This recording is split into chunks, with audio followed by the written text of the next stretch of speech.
নমস্কাৰ ছাত্ৰ ছাত্ৰীসকল, আশা কৰোঁ কুশলে আছা তোমালোক। আজি আমি আৰম্ভ কৰিবলৈ ওলাইছোঁ 10ম শ্ৰেণীৰ ভূগোল বিষয়ৰ প্ৰথম অধ্যায় অৰ্থনৈতিক ভূগোল, ইয়াৰ বিষয়বস্তু আৰু সম্পদ। এই অধ্যায়টিত আমি আলোচনা কৰিম অৰ্থনৈতিক ভূগোলৰ সংজ্ঞা, তাৰ বিষয়বস্তু, পৰিসৰ আৰু এই অৰ্থনৈতিক ভূগোলৰ বিভিন্ন আশা প্ৰশাসাবোৰ। ইয়াৰ উপৰিও আমি সম্পদৰ অৰ্থ, সম্পদৰ গুৰুত্ব আৰু বিভিন্ন শ্ৰেণী বিভাজনৰ লগতে সম্পদৰ ব্যৱহাৰ আৰু সম্পদৰ সংৰক্ষণৰ ওপৰতো আমি আলোচনা কৰিম। গতিকে আহা আমি অধ্যায়টি আৰম্ভ কৰোঁ। তোমালোকে ভূগোল মানে কি বুজা? সাধাৰণতে ভূগোল মানে হৈছে যে আমি বসবাস কৰা পৃথিৱীখন আৰু ইয়াৰ লগত মানুহে কেনেদৰে সহবাস কৰি আছে তাৰ এটি অধ্যয়ন। গতিকে ভূগোল বিষয়টোক আমি প্ৰধানকৈ দুটা ভাগত ভাগ কৰোঁ, প্ৰাকৃতিক ভূগোল আৰু মানৱ ভূগোল। এই মানৱ ভূগোলৰ এটি শাখা হৈছে অৰ্থনৈতিক ভূগোল। অৰ্থ মানে তোমালোকে জানাই টকা বা পইচা। এতিয়া আমি অৰ্থ উপাৰ্জন কৰিবলৈ হ'লে সামগ্ৰী উৎপাদন কৰিব লাগিব। সেয়া সামগ্ৰী কৃষিজাত সামগ্ৰী হ'ব পাৰে বা উদ্যোগ উৎপাদিত সামগ্ৰী হ'ব পাৰে। এতিয়া সামগ্ৰীবোৰ উৎপাদন কৰিলেইতো নহ'ব, সেই সামগ্ৰীবোৰ বিতৰণো কৰিব লাগিব আৰু সেই বিতৰণ কৰিবলৈ আমি সামগ্ৰীসমূহ বজাৰলৈ নিব লাগিব। এতিয়া বজাৰত থাকিলেই যে কোনো সামগ্ৰীৰ পৰা অৰ্থ উপাৰ্জন হ'ব তেনেকুৱা কোনো কথা নাই। গতিকে সেই সামগ্ৰীটোৰ কিছু অৰ্থৰ বিনিময়ত উপভোগ কৰিবলৈ উপভোক্তা এজনো লাগিব। উদাহৰণস্বৰূপে ধানৰ কথাকে লোৱা, খেতিয়ক এজনে ধান উৎপাদন কৰিলেই নহ'ব, তেওঁ অৰ্থ লাভৰ কাৰণে সেই ধানখিনি বজাৰলৈ আনিব লাগিব আৰু বজাৰতো সেই ব্যৱসায়ীজনে অৰ্থ লাভৰ কাৰণে সেই ধানৰ গ্ৰাহক পাব লাগিব। গতিকে ভূগোলৰ যিটো শাখাত আমি সম্পদ উৎপাদন, বিতৰণ, উপভোগ, বিনিময় আৰু ইয়াৰ লগত মানুহৰ কাৰ্যকলাপসমূহ অধ্যয়ন কৰোঁ, তাকে আমি অৰ্থনৈতিক ভূগোল বোলোঁ। তোমালোকৰ মনত হয়তো প্ৰশ্ন উঠিছে যে আমি ভূগোল বিষয়ত অৰ্থনীতি কিয় পঢ়িব লাগে? ইয়াৰ কাৰণ হৈছে যে আমি কৰা যিকোনো অৰ্থনৈতিক ক্ৰিয়াকলাপ পৃথিৱীৰ ভূপৃষ্ঠ আৰু জলবায়ুৰ লগত জড়িত। আৰু তোমালোকে জানা যে পৃথিৱীৰ ভূপৃষ্ঠৰ গঠন আৰু জলবায়ু ঠাই বিশেষে বেলেগ বেলেগ হয়। গতিকে এই বিভিন্নতাৰ লগে লগে আমি কৰা অৰ্থনৈতিক ক্ৰিয়া কাৰ্যবোৰৰো বিভিন্নতা আহি যায়। উদাহৰণস্বৰূপে অসমৰ সাৰুৱা সমভূমিত যেনেকুৱা খেতি কৰিব পাৰি, তেনেকুৱা খেতি আমি ৰাজস্থানৰ মৰুভূমিত নোৱাৰোঁ কৰিব। আৰু যেতিয়াই কোনো বিষয়ত প্ৰকৃতিৰ প্ৰভাৱ আহি যায়, তেতিয়া আমি সেই বিষয়টো ভূগোলৰ ভিতৰত অধ্যয়ন কৰিব পাৰোঁ। মই আৰম্ভণিতে কৰা অৰ্থনৈতিক ভূগোলৰ ব্যাখ্যাখিনি তোমালোকে মন কৰিলে গম পাবা যে অৰ্থনৈতিক প্ৰক্ৰিয়াটোৰ লগত আন বিভিন্ন ক্ষেত্ৰ জড়িত হৈ আছে, যেনে ধৰা কৃষি, উদ্যোগ, যাতায়াত, বজাৰ ইত্যাদি। এই ক্ষেত্ৰসমূহক আমি অৰ্থনৈতিক ভূগোলত এটি এটি শাখাৰ ৰূপত তন্ন তন্নকৈ আলোচনা কৰোঁ। এনে শাখাসমূহ হৈছে কৃষি ভূগোল। কৃষি ভূগোলত আমি অধ্যয়ন কৰোঁ কৃষিৰ লগত জড়িত উপাদানসমূহ, যেনে প্ৰাকৃতিক উপাদান যেনে জলবায়ু বা মাটিৰ উৰ্বৰতা, তাৰোপৰি মানৱসৃষ্ট উপাদান যেনে জলসিঞ্চন বা সাৰ প্ৰয়োগ আদি। ইয়াৰ লগতে আমি কৃষি পদ্ধতি, উৎপাদন, কৃষিজাত সামগ্ৰীৰ আমদানি ৰপ্তানি আদি ইত্যাদি আমি কৃষি ভূগোলৰ ভিতৰত অধ্যয়ন কৰোঁ। দ্বিতীয়তে হৈছে উদ্যোগ ভূগোল। উৎপাদনৰ লগত জড়িত বিভিন্ন কাৰকসমূহ অধ্যয়ন কৰা হয় উদ্যোগ ভূগোলত। উদাহৰণস্বৰূপে তোমালোকে চেনী কলবোৰকে ধৰা, তোমালোকে জানা যে চেনী কুঁহিয়াৰৰ পৰা প্ৰস্তুত কৰা হয়। কিন্তু যদি আমি খেতিপথাৰৰ পৰা কটা কুঁহিয়াৰ এদিনৰ ভিতৰত আমি কাৰখানালৈ নিব নোৱাৰোঁ, তেতিয়া সেই কুঁহিয়াৰ উৎকৃষ্ট মানৰ চেনী উৎপাদন কৰাৰ কাৰণে উপযোগী হৈ নাথাকে। গতিকে এই এটা কাৰণৰ কাৰণে আমাৰ যিবোৰ চেনী কলবোৰ আছে, সেইবোৰ বিশেষকৈ আমাৰ কুঁহিয়াৰৰ খেতিপথাৰৰ আশে পাশে স্থাপন কৰা হয়। গতিকে আমি উদ্যোগ ভূগোলত এই উদ্যোগ স্থাপনৰ লগত জড়িত বিভিন্ন কাৰকসমূহৰ লগতে উদ্যোগ সামগ্ৰী উৎপাদন, উদ্যোগৰ অৱস্থান, ঔদ্যোগিক সামগ্ৰীৰ বজাৰ, আমদানি ৰপ্তানি ইত্যাদি আমি অধ্যয়ন কৰোঁ। তৃতীয়তে হ'ল সম্পদ ভূগোল।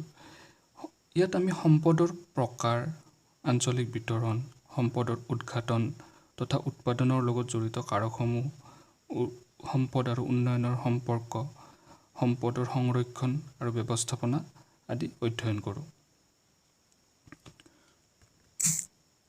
চতুৰ্থতে হৈছে পৰিবহণ ভূগোল। সম্পদ এটা উৎপাদন কৰাৰ পৰা বিতৰণ কৰালৈকে যাতায়াত বা পৰিবহণে খুব এটা গুৰুত্বপূৰ্ণ ভূমিকা পালন কৰে। সেয়েহে পৰিবহণ ভূগোলত এই পৰিবহণ ব্যৱস্থাৰ প্ৰকাৰ, ইয়াৰ লগত জড়িত কাৰকসমূহ, সম্পদ বিতৰণত পৰিবহণে লোৱা ভূমিকা, মানুহৰ যাতায়াত তথা অৰ্থনৈতিক ক্ৰিয়াকলাপত পৰিবহণৰ ভূমিকা, উদ্যোগ উন্নয়ন বা কৃষিক্ষেত্ৰৰ উন্নয়নত পৰিবহণ ব্যৱস্থাই কি ভূমিকা লৈছে এইবোৰ অধ্যয়ন কৰোঁ। ইয়াৰ পিছতে আহিলে বজাৰ ভূগোল। তোমালোকে আগৰ আলোচনাৰ পৰা হয়তো অনুধাৱন কৰিব পাৰিছা অৰ্থনৈতিক প্ৰক্ৰিয়া এটাত বজাৰে কি ভূমিকা গ্ৰহণ কৰে। গতিকে এই বজাৰ স্থাপনৰ লগত জড়িত বিভিন্ন কাৰকসমূহ, বজাৰৰ প্ৰকাৰ আদি অধ্যয়ন কৰিবলৈ আমি বজাৰ ভূগোলৰ অধ্যয়ন কৰোঁ। ষষ্ঠতে আহিলে পৰিকল্পনা আৰু উন্নয়ন ভূগোল। চোৱা, প্ৰকৃতিয়ে আমাক কিছুমান সম্পদ সীমিত ৰূপত দিছে, যিবোৰ হয়তো ব্যৱহাৰ কৰি থাকিলে এটা সময়ত শেষ হৈ যাব। গতিকে এই সম্পদসমূহ যদি আমি অৰ্থ লাভৰ লোভতে যদি যধে মধে ব্যৱহাৰ কৰোঁ, গতিকে এটা সময়ত এইবোৰ নিঃশেষ হৈ যাব। আৰু এইবোৰ নিঃশেষ হোৱাৰ লগে লগে আমাৰ ভৱিষ্যত প্ৰজন্মৰ বাবে চৰম দুৰ্যোগ নামি আহিব। গতিকে আমি এই সম্পদসমূহ কেনেদৰে পৰিকল্পিত ৰূপত ব্যৱহাৰ কৰিব পাৰোঁ, সেইবোৰ অধ্যয়ন কৰিবলৈ আমি পৰিকল্পনা আৰু উন্নয়ন ভূগোল অধ্যয়ন কৰোঁ। সপ্তমত আমি পৰ্যটন ভূগোলৰ কথা উল্লেখ কৰিব পাৰোঁ। পৰ্যটন ভূগোলত পৰ্যটন আৰু ইয়াৰ বিকাশৰ লগত জড়িত বিভিন্ন কাৰকসমূহ, পৰ্যটনৰ প্ৰকাৰ, পৰ্যটন ব্যৱস্থাৰ উন্নয়ন প্ৰক্ৰিয়া আৰু পৰিকল্পনা আদি অধ্যয়ন কৰা হয়। ইয়াৰ লগতে অৰ্থনীতি এটাত মানুহৰ উৎপাদনক্ষম কাৰ্যবোৰ অপৰিহাৰ্য। গতিকে মানুহৰ এই অৰ্থনৈতিক বৃত্তি বা কাৰ্যবোৰ আমি 4টা প্ৰকাৰত ভাগ কৰিব পাৰোঁ। ইয়াৰ প্ৰথম প্ৰকাৰটো হৈছে প্ৰাথমিক বৃত্তি। যি কাৰ্যৰ দ্বাৰা মানুহে প্ৰাকৃতিক সম্পদ আহৰণ কৰে তাক প্ৰাথমিক বৃত্তি বোলা হয়। যেনে ধৰা কৃষি কাৰ্য বা মাছ বা মীন পালন কাৰ্য বা বনজ সম্পদ আহৰণ কাৰ্য বা খনিজ সম্পদ আহৰণ কাৰ্য, যিবোৰ ডাইৰেক্টলি প্ৰকৃতিৰ পৰা আহৰণ কৰোঁ, সেইবোৰ বৃত্তিয়ে হৈছে প্ৰাথমিক বৃত্তি। দ্বিতীয় প্ৰকাৰটি হৈছে দ্বিতীয়ক বৃত্তি বা ছেকেণ্ডাৰী অকুপেশ্যন। যি কাৰ্যৰ দ্বাৰা মানুহে প্ৰকৃতিৰ পৰা আহৰণ কৰা বিভিন্ন সামগ্ৰী নানা প্ৰযুক্তিৰ জৰিয়তে মানুহৰ ব্যৱহাৰ উপযোগী কৰি তোলে, তেনেকুৱাবোৰকে দ্বিতীয়ক বৃত্তি বোলা হয়। যেনে ধৰা আমাৰ কাৰখানাসমূহ, যেনে ধৰা কপাহৰ কাৰখানা, কপাহ খেতি পথাৰৰ পৰা পাওঁ। গতিকে সেই কপাহটি আনি তাৰ পৰা কাপোৰ তৈয়াৰ কৰাটো হৈছে দ্বিতীয়ক বৃত্তি। তৃতীয় প্ৰকাৰটি হৈছে তৃতীয়ক বৃত্তি বা টাৰ্চিয়াৰী অকুপেশ্যন। যি কাৰ্যৰ দ্বাৰা আমি প্ৰাথমিক আৰু দ্বিতীয়ক বৃত্তিৰ যোগেদি উৎপাদিত হোৱা সামগ্ৰীসমূহ উপভোক্তাৰ ওচৰলৈ লৈ যাওঁ, সেইবোৰকে তৃতীয়ক বৃত্তি বোলা হয়। যেনে ধৰা যাতায়াত, পৰিবহণ ব্যৱস্থা, বজাৰ, পৰ্যটন ইত্যাদি। চতুৰ্থ প্ৰকাৰটি হৈছে চতুৰ্থক বৃত্তি অথবা কোৱাটাৰ্নাৰী অকুপেশ্যন। যি কাৰ্যৰ দ্বাৰা আমি দ্বিতীয় আৰু তৃতীয় বৃত্তিসমূহ অধিক সুচল কৰি তুলিব পাৰোঁ, সেইবোৰকে আমি চতুৰ্থক বৃত্তি বুলি কওঁ। যেনে ধৰা দ্বিতীয়ক বৃত্তিত আমাৰ কি আছিলে, উদ্যোগসমূহ আছিলে। আৰু উদ্যোগসমূহ চলিবলৈ অৰ্থৰ প্ৰয়োজন, টকাৰ প্ৰয়োজন। তো এই টকা ক'ৰ পৰা লয় উদ্যোগসমূহে? এই টকাবোৰ বেংক বা আন অৰ্থনৈতিক বা বৃত্তীয় প্ৰতিষ্ঠানসমূহৰ পৰা ঋণ লয় উদ্যোগবোৰে। ইয়াৰ লগতে সেই উদ্যোগবোৰত কাম কৰিবলৈ মানুহৰ প্ৰয়োজন। সেই মানুহবোৰৰ শিক্ষা ক'ৰ পৰা পায়, সেই যিটো শিক্ষা ব্যৱস্থা আছে বা শিক্ষা প্ৰতিষ্ঠানবোৰৰ পৰা পায়। গতিকে এই বৃত্তীয় প্ৰতিষ্ঠানবোৰ, শিক্ষা প্ৰতিষ্ঠানবোৰ, এইবোৰ চতুৰ্থক বৃত্তিৰ ভিতৰত পৰে। ইয়াৰ উপৰিও প্ৰচাৰ মাধ্যম, প্ৰশাসন, গৱেষণা আদি চতুৰ্থক বৃত্তিৰ ভিতৰত পৰে। গতিকে এই আলোচনাখিনিৰ পৰা আমি অৰ্থনৈতিক ভূগোলৰ বিভিন্ন শাখাসমূহ আৰু অৰ্থনৈতিক ভূগোলৰ পৰিসৰটোৰ কথা আমি বুজিলোঁ। ছাত্ৰ ছাত্ৰীসকল, তোমালোকে ইতিমধ্যে গম পাইছা যে সম্পদ থাকিলেহে আমি অৰ্থনৈতিক প্ৰক্ৰিয়া এটা সম্পন্ন কৰিব পাৰোঁ। গতিকে এতিয়া আমি এই সম্পদৰ অৰ্থ, সম্পদৰ গুৰুত্ব বা আমি সম্পদৰ বিভিন্ন ধৰণে কেনেদৰে ভাগ কৰোঁ, ইয়াৰ ব্যৱহাৰসমূহ আৰু সম্পদৰ সংৰক্ষণৰ ওপৰত আলোচনা কৰিম।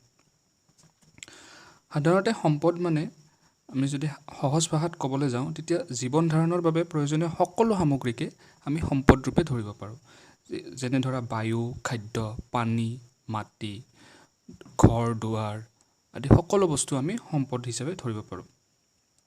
এই সম্পদসমূহ প্ৰায়সমূহ আমি যদিও প্ৰকৃতিৰ পৰা পাওঁ, কিন্তু মানুহে নিজৰ জ্ঞান আৰু বিজ্ঞান প্ৰযুক্তি ব্যৱহাৰ কৰি এই প্ৰকৃতিৰ পৰা আহৰণ কৰা সম্পদসমূহ আমাৰ অধিক ব্যৱহাৰ উপযোগী কৰি তোলে। যেনে ধৰা তোমালোকে ৰিফাইনাৰীবোৰৰ কথা ধৰিব পাৰা।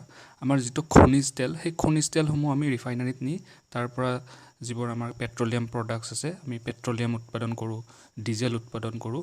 তো তেনেকৈ আমি এই প্ৰকৃতিৰ পোৱা সম্পদসমূহ অধিক ব্যৱহাৰ উপযোগী কৰি তোলোঁ মানুহে নিজৰ জ্ঞানৰ জৰিয়তে। এতিয়া তোমালোকৰ মনত হয়তো প্ৰশ্ন উদয় হ'ব পাৰে যে আমি প্ৰকৃতিৰ বুকুত পোৱা সকলো সামগ্ৰী বা মানুহে উৎপাদন কৰা সকলো সামগ্ৰীয়ে সম্পদ নেকি? বিখ্যাত অৰ্থনীতিবিদ জিমাৰমেনৰ মতে সম্পদ হ'বলৈ হ'লে যিকোনো এটা সামগ্ৰীৰ দুটা গুণ থকাটো আৱশ্যক। সেই দুটা গুণ হৈছে কাৰ্যকাৰিতা আৰু উপকাৰিতা। কাৰ্যকাৰিতা মানে হৈছে সামগ্ৰীটোৱে মানুহৰ বাবে কোনো এটা কাৰ্য সিদ্ধি কৰা গুণ থাকিব লাগিব, আৰু সেই কাৰ্য সিদ্ধিৰ দ্বাৰা মানৱ সমাজৰ কল্যাণ সাধন কৰিব পাৰিব, যাক আমি উপকাৰিতা বুলি কওঁ। উদাহৰণস্বৰূপে তোমালোকে নদী এখনৰ কথাকে ধৰা। নদী এখনৰ মাজেৰে আমি যাতায়াত কৰিব পাৰোঁ। নদী এখনৰ পৰা আমি মাছ ধৰি সেই মাছৰ ব্যৱসায় কৰিব পাৰোঁ। গতিকে নদী এখনে আমাৰ মানুহৰ বাবে কিছু কাৰ্য সিদ্ধি কৰি আছে, আৰু সেই কাৰ্যৰ দ্বাৰা মানুহৰ অৰ্থনৈতিক লাভালাভ হৈছে। গতিকে এই দুইটা গুণ যিহেতুকে নদীখনৰ তাত আছে, এই দুইটা গুণ, তো সেইকাৰণে আমি নদী এখনক সম্পদ বুলি ধৰিব পাৰোঁ। যিকোনো সামগ্ৰী এটাৰ কাৰ্যকাৰিতা আৰু উপকাৰিতা উদঘাটন কৰাটো মানুহৰ জ্ঞানৰ ওপৰত নিৰ্ভৰ কৰে। এতিয়া মানুহৰ জ্ঞানৰ পৰিসৰ যিমানেই বাঢ়ি গৈ থাকে, সিমানেই আমাৰ হাতত সম্পদৰ সংখ্যাও বাঢ়ি গৈ থাকে। উদাহৰণস্বৰূপে তোমালোকে ধৰা, আজি কিছু বছৰ আগলৈকে হয়তো আমি সৌৰ শক্তিৰ পৰা বিদ্যুৎ উৎপাদন কৰাৰ কথাটো কল্পনাই কৰিব পৰা নাছিলোঁ। কিন্তু এতিয়া যিহেতুকে আমাৰ সেই জ্ঞানকণ আহৰণ কৰিব পাৰিছোঁ, গতিকে আজিৰ তাৰিখত আমি সৌৰ শক্তিৰ পৰা বিদ্যুৎ উৎপাদন কৰি আছোঁ। তেনেকৈ যেতিয়া মানুহৰ জ্ঞানৰ পৰিসৰ বাঢ়ি গৈ থাকে, আমাৰো সম্পদসমূহ বাঢ়ি গৈ থাকে। এতিয়া এই সম্পদসমূহৰ উৎপাদক আৰু উপভোক্তা হিচাপে মানুহে এটা বহুত গুৰুত্বপূৰ্ণ ভূমিকা পালন কৰে, আৰু এই গুৰুত্বপূৰ্ণ ভূমিকাটোৰ বাবে আমি মানুহকো এটা সম্পদ হিচাপে ধৰোঁ, আৰু সেয়েহে আমি মানুহক মানৱ সম্পদ বুলি কওঁ। এতিয়া প্ৰকৃতিৰ বুকুত এনে কিছুমানো সামগ্ৰী আছে যিবোৰ হয়তো বৰ্তমান মানুহৰ কল্যাণৰ বাবে ব্যৱহাৰ কৰিব পৰা নাই। কাৰণ মই ইতিমধ্যে উল্লেখ কৰিলোঁ যে কাৰ্যকাৰিতা আৰু উপকাৰিতাটো মানুহৰ জ্ঞানৰ পৰিসৰৰ ওপৰত নিৰ্ভৰ কৰে। হয়তো এনেকুৱা কিছুমান সামগ্ৰী আছে যিবোৰ কাৰ্যকাৰিতা বা উপকাৰিতা মানুহৰ জ্ঞানে এতিয়ালৈকে ঢুকি পোৱা নাই, কিন্তু হয়তো সেইবোৰ পিছলৈ ভৱিষ্যতলৈ মানৱ সমাজৰ কল্যাণ সাধনৰ বাবে আমি ব্যৱহাৰ কৰিব পাৰোঁ। তো তেনেবোৰ সম্পদক আমি নিষ্ক্ৰিয় সম্পদ বুলি কওঁ। যেনে ধৰা, আজি আমি খনিজ সম্পদসমূহ বা খনিজ তেলসমূহ ব্যৱহাৰ কৰি আছোঁ। আজি কিছু শ বছৰ আগলৈকে যেতিয়া আমাৰ সেই খনিজ তেলসমূহ খনিজ তেলসমূহ কেনেকৈ উলিয়াওঁ এইবোৰ উদঘাটন কৰা যেতিয়া আমাৰ সেই জ্ঞান নাছিলে, তো তেতিয়া এইবোৰ নিষ্ক্ৰিয় সম্পদ হৈ আছিলে। ইয়াৰ উপৰিও প্ৰকৃতিত আমাৰ এনে কিছুমান সামগ্ৰী বা পৰিঘটনা আছে যাৰ দ্বাৰা মানুহৰ অনিষ্ট সাধন হয়। তেনেবোৰক আমি প্ৰতিৰোধক বা ইংৰাজীত ৰেজিষ্টেঞ্চ বুলি কওঁ। যেনে ধৰা নদী এখন আমাৰ কাৰণে সম্পদ, কিন্তু বানপানী আমাৰ কাৰণে প্ৰতিৰোধক, কাৰণ বানপানীৰ দ্বাৰা মানৱ সমাজৰ যথেষ্টখিনি অনিষ্ট সাধন হয়। কিন্তু মানুহৰ জ্ঞানৰ পৰিসৰ বৃদ্ধিৰ লগে লগে এনে এটা প্ৰতিৰোধককো আমি সম্পদলৈ কনভাৰ্ট কৰিব পাৰোঁ। উদাহৰণস্বৰূপে তোমালোকে দামোদৰ নদীখনৰ কথা ধৰিব পাৰা। পশ্চিমবংগৰ দামোদৰ নদী। এই দামোদৰ নদীয়ে এটা সময়ত পশ্চিমবংগত যথেষ্ট সংহাৰী বান সৃষ্টি কৰিছিলে। কিন্তু বৰ্তমান সেই দামোদৰ নদীৰ ওপৰত বান্ধ নিৰ্মাণ কৰি তাৰ পৰা জলবিদ্যুৎ উৎপাদন কৰাৰ উপৰিও খেতিপথাৰত জলসিঞ্চন কৰি সেই দামোদৰ নদীখনক, যাক এটা সময়ত প্ৰতিৰোধক হিচাপে গণ্য কৰা হৈছিলে, সেইখনক এতিয়া এটা অমূল্য সম্পদলৈ কনভাৰ্ট কৰা হৈছে। গতিকে আমি দেখা পাইছোঁ যে এই সম্পদবোৰ পৰিৱৰ্তনশীল, আৰু এই পৰিৱৰ্তনশীল বৈশিষ্ট্যটোৰ বাবে হয়তো কোনোবা কিছু প্ৰতিৰোধক এটা সময়ত সম্পদলৈ ৰূপান্তৰ হ'ব পাৰে, বা হয়তো কিছু সম্পদ আমি অধিক ব্যৱহাৰ কৰাৰ ফলত হয়তো নিষ্ক্ৰিয় বা নিঃশেষ হৈ যাব পাৰে। অৰ্থাৎ সামাজিক পৰিৱৰ্তন ঘটাৰ লগে লগে সম্পদৰ ধাৰণা আৰু ইয়াৰ আহৰণ আৰু ব্যৱহাৰৰো পৰিৱৰ্তন ঘটে। উল্লেখযোগ্য যে বহু ক্ষেত্ৰত আমি সম্পদ আৰু সম্পত্তিক একে বুলি ধৰা হয়, কিন্তু অৰ্থনীতিৰ মতে এই দুটাৰ মাজত অলপ প্ৰভেদ আছে। অৰ্থনীতিৰ সূত্ৰ অনুসৰি যিবোৰ সামগ্ৰীৰ বিনিময় মূল্য এটা আছে, সেইবোৰক আমি সম্পত্তি বুলি ধৰোঁ। যেনে ধৰা ঘৰ, দুৱাৰ, গাড়ী, এইবোৰ সম্পদ হ'ব পাৰে, কিন্তু তাৰ এটা বিনিময় মূল্য আছে। গতিকে তেনে সম্পদসমূহক আমি সম্পত্তিৰ ভিতৰত ধৰোঁ। গতিকে এই সম্পত্তিসমূহক আমি এজনৰ ব্যক্তিৰ পৰা আন এজন ব্যক্তিলৈ হস্তান্তৰ কৰিব পাৰোঁ। ইয়াৰ এটা বজাৰ মূল্য আছে। কিন্তু আমাৰ হাতত এনে কিছুমান সম্পদ আছে যাৰ বিনিময় মূল্য নাই। যেনে ধৰা সূৰ্যৰ ৰশ্মি, নদী এখন বা বায়ু, এইবোৰতো আমি কোনো বিনিময় মূল্যৰে এজনৰ পৰা আন এজনলৈ হস্তান্তৰ কৰিব নোৱাৰোঁ। গতিকে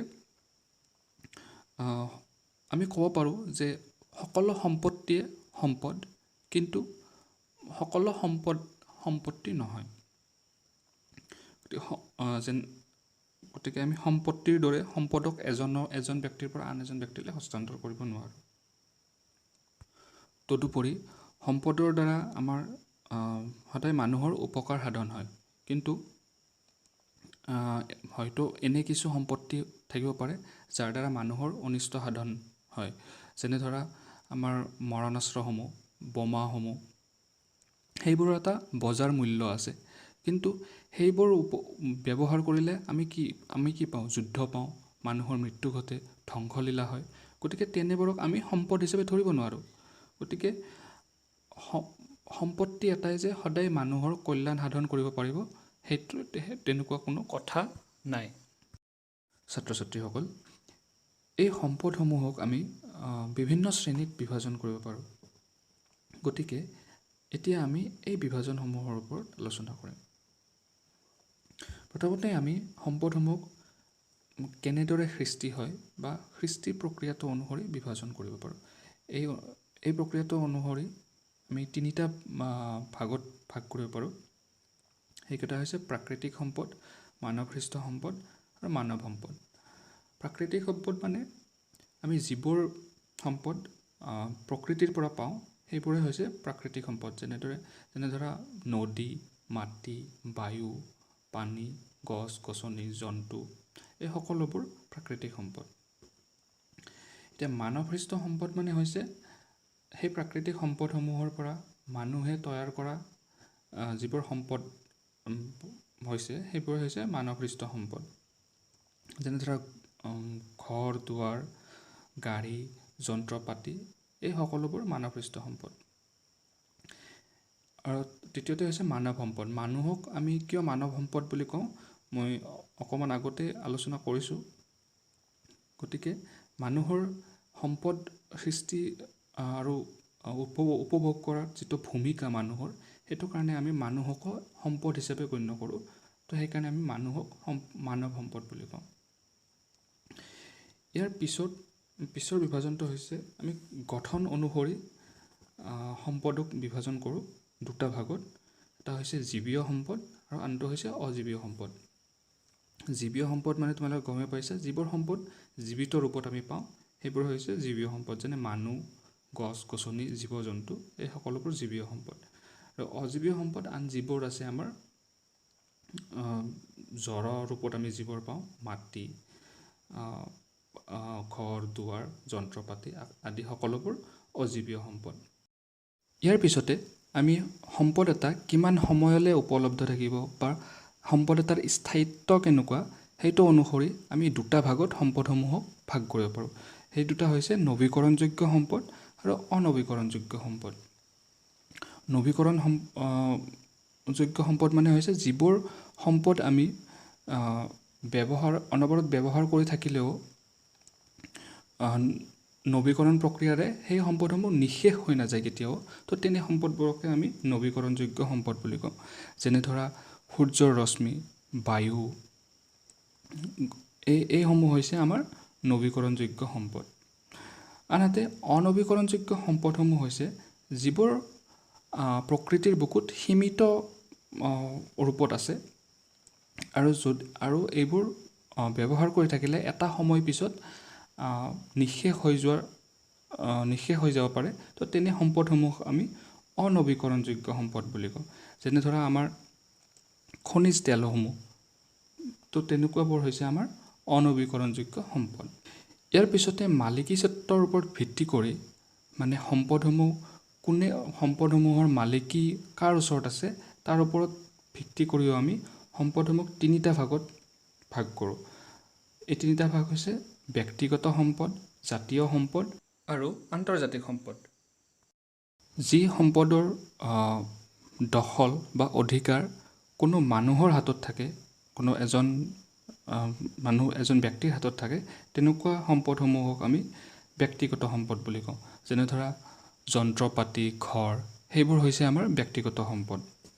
ইয়াৰ পিছতে আহিলে জাতীয় সম্পদ। যিবোৰ সম্পদৰ তত্ত্বাৱধান বা দখল কোনো এখন দেশৰ ওপৰত থাকে, তেনেকুৱাবোৰ সম্পদকে আমি জাতীয় সম্পদ বুলি কওঁ। যেনে ধৰা নদ নদী, মাটি, দলং, ৰাস্তা ঘাট আদি আমি জাতীয় সম্পদ হিচাপে ধৰিব পাৰোঁ।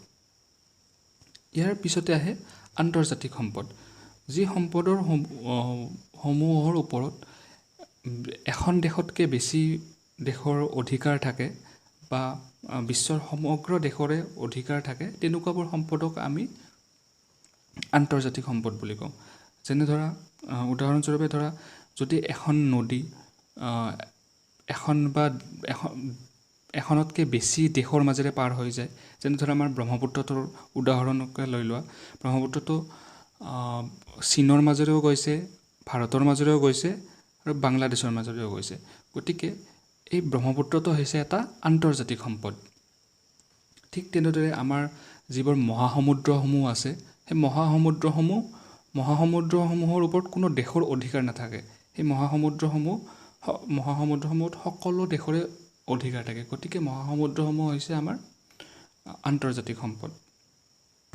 আৰু এই আন্তৰ্জাতিক সম্পদসমূহৰ পৰিচালনাৰ দায়িত্ব ৰাষ্ট্ৰসংঘৰ ওপৰত থাকে। উল্লেখযোগ্য যে বিশেষকৈ প্ৰাকৃতিক সম্পদসমূহৰ বিতৰণ সকলো জেগাতে সমান নহয়। ইয়াৰে কিছুমান আমাৰ প্ৰাকৃতিক সম্পদ আছে, যেনে ধৰক সূৰ্যৰ ৰশ্মি, বায়ু, পানী, ইয়াৰে বিতৰণ হয়তো সকলো জেগাতে সমান হ'ব পাৰে। তো তেনেকুৱা সম্পদসমূহক আমি চিৰবিৰাজমান সম্পদ বা ইংৰাজীত ইউবিকিউৱাছ ৰিচ'ৰ্চেছ বুলি কওঁ। আনহাতে পৃথিৱীত এনেকুৱা কিছুমান প্ৰাকৃতিক সম্পদ আছে যিবোৰ কিছু অঞ্চলতহে সীমিত আছে। যেনে ধৰা আমাৰ খনিজ সম্পদসমূহ। তো সেই সম্পদসমূহক আমি লোকেলাইজ ৰিচ'ৰ্চ বা স্থানিক সম্পদ বুলি কওঁ। ছাত্ৰ ছাত্ৰীসকল, ইতিমধ্যে আমি সম্পদৰ অৰ্থ আৰু সম্পদৰ বিভিন্ন শাখাসমূহৰ বিষয়ে আলোচনা কৰিলোঁ। এতিয়া আমি সম্পদৰ সংৰক্ষণ আৰু তাৰ প্ৰয়োজনীয়তাৰ ওপৰত আলোচনা কৰিম। আমি ইতিমধ্যে আলোচনা কৰিছোঁৱে যে প্ৰাকৃতিক সম্পদসমূহ পৃথিৱীৰ সকলো ঠাইতে সমানে পোৱা নাযায়। ইয়াৰে বহুতো প্ৰাকৃতিক সম্পদ আকৌ অনৱীকৰণযোগ্য আৰু সভ্যতাৰ বিকাশৰ লগে লগে এই সম্পদসমূহৰ ব্যৱহাৰৰ মাত্ৰাও বৃদ্ধি পাইছে। উদাহৰণস্বৰূপে খনিজ তেলৰ পৰা উৎপাদিত সামগ্ৰীসমূহ আজি মানৱ সমাজৰ মূল চালিকা শক্তিৰ ৰূপে আমি ক'ব পাৰোঁ। হয়তো এনেদৰে আমি যদি ব্যৱহাৰ কৰি থাকোঁ, নিকট ভৱিষ্যতত এই খনিজ তেলৰ ভাণ্ডাৰসমূহ হয়তো লুপ্ত হৈ যাব। সেইবাবে যেতিয়াই আমি সম্পদ এটাৰ ব্যৱহাৰ আৰম্ভ কৰোঁ, ইয়াৰ সংৰক্ষণো ওতপ্ৰোতভাৱে জড়িত হৈ পৰে। এতিয়া সম্পদ সংৰক্ষণ মানেনো কি? কোনো ধৰণৰ বিনাশ বা অপব্যৱহাৰ নোহোৱাকৈ সম্পদ এটাৰ সম্ভাৱ্যপূৰ্ণ ব্যৱহাৰ কৰাকে আমি সম্পদ সংৰক্ষণ বুলি কওঁ। আৰু সম্পদ সংৰক্ষণ মানুহৰ ভৱিষ্যত সুৰক্ষিত কৰাৰ কাৰণে অত্যন্ত প্ৰয়োজনীয়। উল্লেখযোগ্য যে সম্পদ সংৰক্ষণ মানে সম্পদ ব্যৱহাৰ নকৰি কেৱল ভৱিষ্যতৰ বাবে সাঁচি ৰখাটো নুবুজায়। উদাহৰণস্বৰূপে খনিজ সম্পদৰ সংৰক্ষণ মানে তাৰ অপব্যৱহাৰ নকৰাকৈ কেনেকৈ মানৱ সমাজখনে কল্যাণ সাধিব পাৰি সেয়াই বুজায়। সংৰক্ষণ যে কেৱল অনৱীকৰণযোগ্য সম্পদসমূহৰ বাবে প্ৰয়োজন তেনে নহয়। নৱীকৰণযোগ্য সম্পদসমূহো যদি আমি সংৰক্ষিত কৰিব নোৱাৰোঁ, ই চৰম দুৰ্যোগ কঢ়িয়াই আনিব পাৰে। উদাহৰণস্বৰূপে আমি বায়ু প্ৰদূষণৰ হাৰ যদি আমি কমাব নোৱাৰোঁ, ভৱিষ্যতে হয়তো এই বায়ু আমাৰ উশাহ লোৱাৰ উপযোগী হৈ নাথাকিব। ঠিক তেনেদৰে অৰণ্য হৈছে এটা নৱীকৰণযোগ্য সম্পদ। কিন্তু যদি আমি অৰণ্য ধ্বংস কৰি গৈ থাকোঁ, তেতিয়া হয়তো এই অৰণ্যত থকা জীৱ জন্তুসমূহৰ বাবে থাকিবলৈ ঠাই নাইকিয়া হ'ব আৰু প্ৰকৃতিৰ যিটো ভাৰসাম্যতা, সেই ভাৰসাম্যতাটো প্ৰভাৱ পৰিব। এতিয়া সমগ্ৰ বিশ্বতে দ্ৰুত হাৰত জনসংখ্যা বৃদ্ধি পাই আছে আৰু লগতে সমাজৰ উন্নয়নো হৈ আছে। আৰু ইয়াৰ লগে লগে আমাৰ সম্পদৰ ব্যৱহাৰৰ হাৰো বৃদ্ধি হৈ গৈ আছে। আৰু এনেদৰে যদি আমাৰ সম্পদৰ ব্যৱহাৰৰ হাৰ বৃদ্ধি হৈ গৈ থাকে, তেতিয়াহ'লে হয়তো এটা সময়ত আমি আজি ব্যৱহাৰ কৰি থকা সম্পদসমূহ নিঃশেষ হৈ পৰিব। এনে পৰিস্থিতিৰ বাবে সংৰক্ষণৰ গুৰুত্বটো আজিৰ দিনত বাঢ়িছে।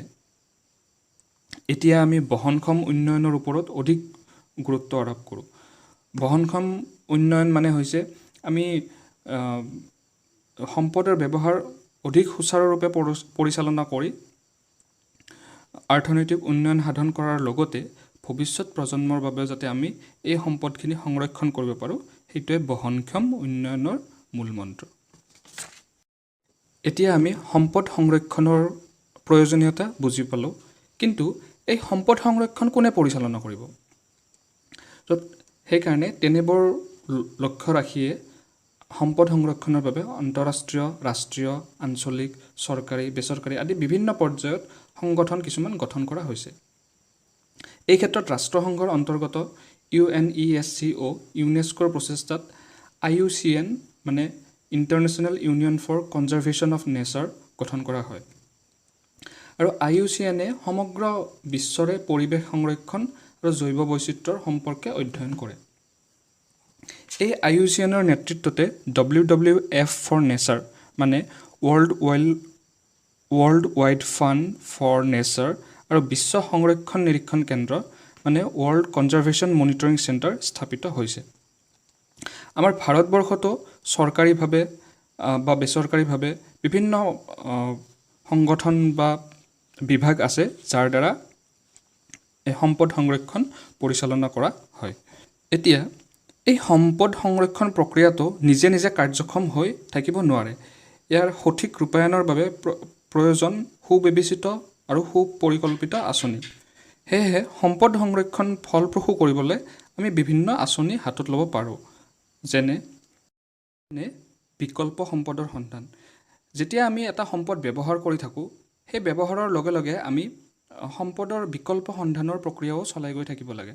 কাৰণ যদি আমি ব্যৱহাৰ কৰি আছোঁ, হয়তো সেই সম্পদটো সোনকালে নিঃশেষ হৈ যোৱাৰ সম্ভাৱনাও বেছি হৈ যায়, আৰু তেনেহ'লে আমাৰ অৰ্থনৈতিক প্ৰক্ৰিয়াটো এটা বিৰূপ প্ৰভাৱ পৰিব পাৰে। গতিকে সেই সম্পদসমূহৰ সংৰক্ষণৰ বাবে যাতে সেই বহুলভাৱে ব্যৱহাৰ হৈ থকা সম্পদসমূহৰ আমি ব্যৱহাৰৰ মাত্ৰাটো কমাব পাৰোঁ, তাৰ কাৰণে আমি বিকল্পৰ সন্ধান কৰাটো প্ৰয়োজনীয়।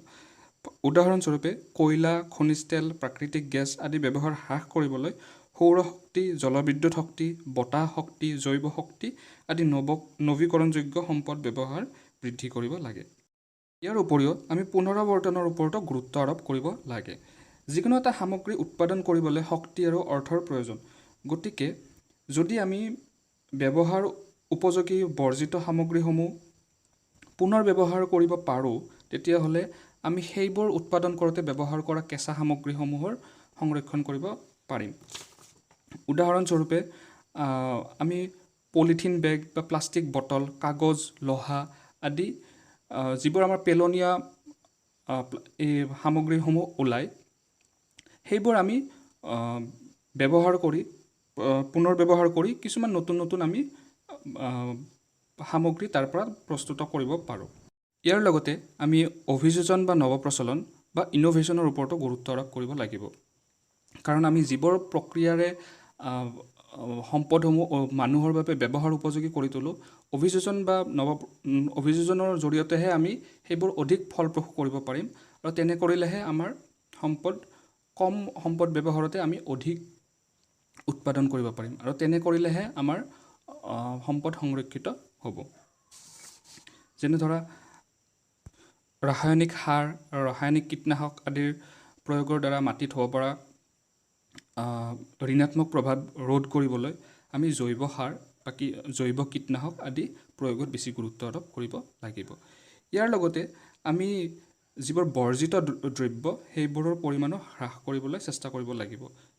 কাৰণ আমি যিমানে কম অপচয় কৰিম, সিমানেই আমাৰ কমকৈ উৎপাদন কৰিলে হ'ব, আৰু অৰ্থাৎ আমি সিমানেই সম্পদ সংৰক্ষণ কৰিব পাৰিম। ইয়াৰ লগতে জ্ঞান আৰু শিক্ষাৰ সম্প্ৰসাৰণে এটা গুৰুত্বপূৰ্ণ ভূমিকা পালন কৰে সম্পদ সংৰক্ষণত। কাৰণ আমাৰ জ্ঞান আৰু শিক্ষাৰ পৰিসৰ যিমানেই বৃদ্ধি হ'ব, সিমানেই আমি ন সম্পদ উদঘাটন কৰিব পাৰিম, আৰু সিমানেই আমি আমাৰ যিবোৰ প্ৰক্ৰিয়াসমূহ আছে, যিবোৰ আমাৰ উৎপাদন প্ৰক্ৰিয়াসমূহ আছে, সেইবোৰ আমি অধিক কাৰ্যশীল কৰি আমি অধিক সম্পদ সংৰক্ষণ কৰিব পাৰিম। ইয়াৰ উপৰিও সম্পদ সংৰক্ষণ সম্পৰ্কীয় আইনৰ কাৰ্যকৰীকৰণ বা আমি কিছুমান সম্পদ সংৰক্ষণ আইন কিছুমান বলবৎ কৰিব লাগিব, যাতে আমি সম্পদ সংৰক্ষণৰ এই আইনসমূহ যদি ভাঙে, তেতিয়া আমি তেওঁলোকক উচিত শাস্তি দি সম্পদ সংৰক্ষণ আমি সঠিকভাৱে ৰূপায়ণ কৰিব পাৰোঁ। ইয়াৰ লগতে আমি সম্পদৰ ভঁৰালৰ সঠিক মূল্যায়ন সময়ে সময়ে কৰি থাকিব লাগিব। এতিয়া চোৱা, তোমালোকৰ হাতত যদি কিমান টকা আছে, সেইখিনি যদি তোমালোকে নাজানা, তেতিয়া তোমালোকে কিমানখিনি খৰচ কৰিব পাৰিবা সেইটো তোমালোকে অনুধাৱন কৰিব নোৱাৰিবা। গতিকে ঠিক তেনেদৰে সম্পদৰ ক্ষেত্ৰতো আমি যিকোনো এটা সম্পদ আমাৰ হাতত কিমানখিনি আছে, তাৰ যদি আমি মূল্যায়নটো নকৰোঁ, তেতিয়া আমি কেনেকৈ তাক সংৰক্ষণ কৰিম, কিমানখিনিলে তাক ব্যৱহাৰ কৰিব পাৰিম, সেইটো আমি সঠিকভাৱে মূল্যায়ন কৰিব নোৱাৰিম। লগতে আমি সম্পদ সংৰক্ষণৰ বিষয়ে সাধাৰণ মানুহৰ মাজতো আমি সজাগতা বৃদ্ধি কৰিব লাগিব। এই সজাগতা বৃদ্ধিৰ বাবে ৰাষ্ট্ৰসংঘৰ আহ্বানত সমগ্ৰ বিশ্বজুৰি 5 জুন তাৰিখে আমি বিশ্ব পৰিৱেশ দিৱস পালন কৰোঁ। শেষত আমি সম্পদসমূহৰ ভৱিষ্যতৰ প্ৰয়োজন কি, সেইটো নিৰ্ধাৰণ কৰাটো নিতান্তই প্ৰয়োজন সম্পদ সংৰক্ষণৰ কাৰণে। সম্পদ এটাৰ বৰ্তমানৰ ব্যৱহাৰৰ মান আৰু জনসংখ্যাৰ বৃদ্ধিৰ প্ৰতি লক্ষ্য ৰাখি ভৱিষ্যতৰ প্ৰয়োজনীয়তা নিৰ্ণয় কৰাটো অত্যন্ত দৰকাৰী। উদাহৰণস্বৰূপে তোমালোকে ধৰা যে ভাৰতত যিটো হাৰত জনসংখ্যা বৃদ্ধি হৈ আছে, আমি জানো যে ভৱিষ্যতত আমাক অধিক শক্তিৰ প্ৰয়োজন হ'ব, আৰু আমাৰ হাতত ইমানখিনি খনিজ তেল বা আমাৰ হাতত ইমানখিনি কয়লা ইমানখিনি নাই, যে আমি সিমানখিনি শক্তি হয়তো সেইটো সময়ত আহৰণ কৰিব পাৰিম। সেইকাৰণে আমি এতিয়া বিকল্প শক্তি যেনে সৌৰ শক্তি, বতাহ শক্তি আদিৰ ওপৰত অধিক মনোনিৱেশ কৰা আৰম্ভ কৰিছোঁ। গতিকে ছাত্ৰ ছাত্ৰীসকল, এইখিনি আছিলে তোমালোকক মই বুজাবলগীয়া অৰ্থনৈতিক ভূগোলৰ বিষয়ে। এইটো আছিলে আমাৰ প্ৰথম অধ্যায়, য'ত আমি চালোঁ অৰ্থনৈতিক ভূগোলৰ সংজ্ঞা আৰু বিষয়বস্তুসমূহ। লগতে আমি অৰ্থনৈতিক ভূগোলৰ পৰিসৰ আৰু শাখাসমূহ চালোঁ। তাৰপাছত আমি সম্পদৰ অৰ্থ, গুৰুত্ব, সম্পদৰ বিভিন্ন শ্ৰেণী বিভাজন, তাৰ ব্যৱহাৰ, ইয়াৰ লগতে আমি সম্পদৰ সংৰক্ষণৰ ওপৰত আলোচনা কৰিলোঁ। গতিকে এইখিনিতে মই আজিৰ পাঠটিৰ সামৰণি মাৰিছোঁ। তোমালোকৰ যদি কিবা সুধিব লগা থাকে, কিবা প্ৰশ্ন থাকে, তোমালোকে কমেণ্ট ছেকশ্যনত সুধিব পাৰিবা। ধন্যবাদ।